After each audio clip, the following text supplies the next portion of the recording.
One of you asked me how I read books as a writer. So, what do I do to read when I read a book with a writer's brain? So, I do four main things. The first one is stealing. So, what do I mean by this? I steal expressions. I steal words, combinations of words, metaphors, things that I find impactful, or things that I simply like for whatever reason. I used to feel uncomfortable about this because I always thought, well, maybe, okay, I'm going to use this expression in one of my stories, in one of my articles, but this doesn't belong to me. I didn't come up with this. So I didn't like doing this. I thought I was like an imposter, like I was cheating in a way. But recently, I've read something in a book called 100 Ways to Improve Your Writing by Gary Provost. It's a book that I've already talked about in my previous videos. He says this. I have a quote here. He says, "Make a point with an anecdote you heard at the barbershop. Let a character tell a joke you heard in a bar. But steal small, not big. And don't steal from just one source. Someone once said that if you steal from one writer, it's called plagiarism.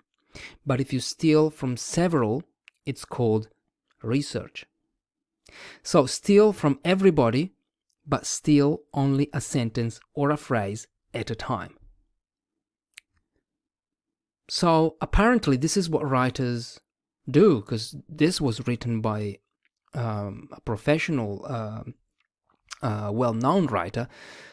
So now I feel, I'm like, okay, so what I'm doing is not that bad. What I'm doing is actually a technique. And when I read books, I find these expressions, and I can tell you, I have one here from Will, the autobiography of Will Smith, this one. On page 63, he says, "Dad feels like a lion that can't find anything to kill." So he didn't say Dad was frustrated.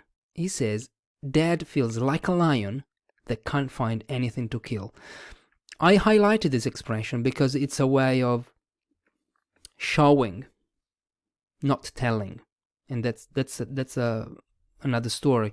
But it shows. Imagine a lion that can't find anything to kill. He feels frustrated. He feels agitated. He feels. So that expression, I'm going to use it one day in one of my articles, in one of my stories, and there's nothing wrong with it. So I highlight these expressions. The problem is I don't have a vocabulary, like an expression notebook, like a phrase book where I collect these expressions. And this is because when I was learning English, it never worked for me. Having a vocabulary notebook never worked for me. So probably this is why I don't do it. This is why I don't have like a file or a spreadsheet where I collect all these things that I like. Maybe, I don't know, maybe I should start one. But sometimes, I think maybe, when you write, then what are you going to do? Are you going to open that file and pick an expression and say, okay, I'm going to use this one here? Doesn't work like this, does it? I don't know. Maybe you do it. Let me know if you use a phrase book, if you have a spreadsheet where you collect all the expressions that you like from the books that you read. I don't know. Let me know. Then the second thing is I notice things when I read. And I specifically notice things that I like, things that I'm not confident about.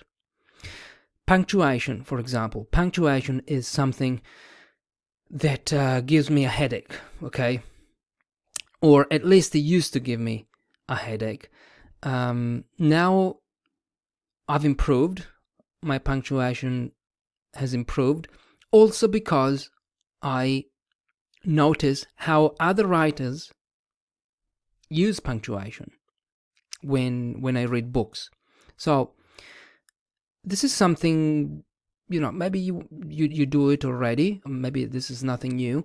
But if you're struggling with a particular aspect of your writing, punctuation, for example, sentence structure, capital letters, whatever, noticing how expert writers or other writers go about that aspect of writing, what they do, well, that can help you. So it's a way of reading with the writer's brain as well. So this is the second thing. Then the third thing is, I forgot. Oh yeah, I force myself to read. If you're here, it means, I guess, that you're a writer, or at least you are an aspiring writer, or you just want to hear someone talking about writing. I don't know. So it means that if you're a writer, you read already. Because how else can you improve your writing if you don't read? Stephen King said it. If you want to be a writer, you have to read a lot and write a lot. Okay? Maybe, I'm sure you do this already. But sometimes, reading requires time and energy. It's not a passive thing. It's not like watching television. You need to understand things when you read. Understand, make connections. That's why you shouldn't do it in bed before you go to sleep, before you fall asleep. Because I don't think that's the best way to read.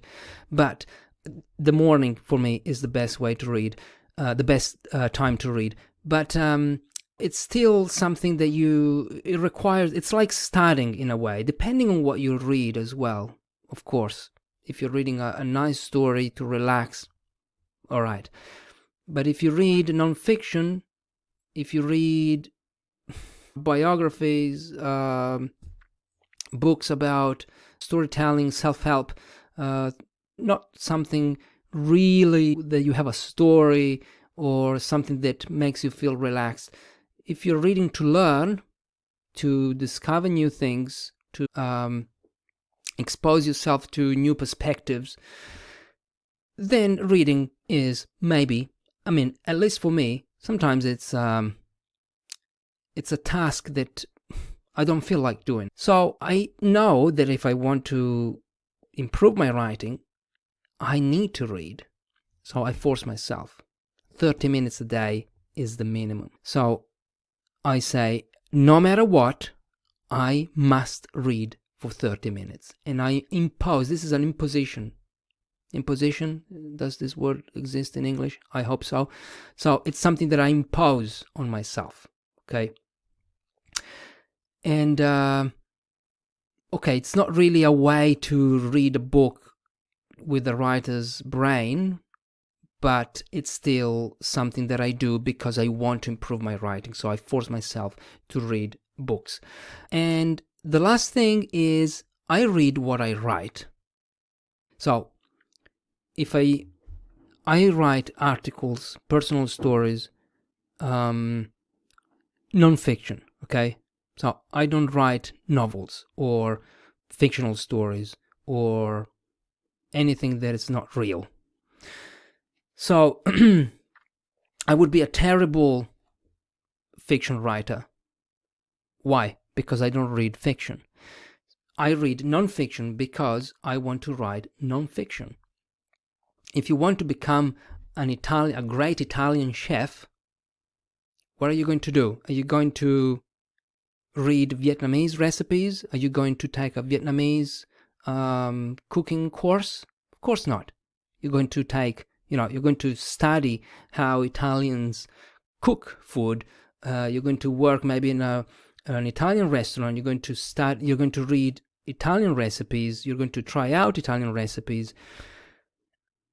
But I'm thinking now, probably studying also other cultures, other ways of cooking, other cuisines, that can help you improve the cuisine that you want to specialize in, probably. So the Vietnamese, working in a Vietnamese restaurant can help you get creative with your Italian food. So for us, readers and writers, it means that adding variety to what we read, reading non-fiction, fiction, stories, journalistic stuff, maybe that helps as well, because it gives you more, maybe it makes you more creative in your writing. So I'm not here to tell you what to do. I'm just here to tell you how I do things. But as I'm exploring this with you, I'm thinking maybe, reading different genres will help me improve the genre I want to write in. I don't know.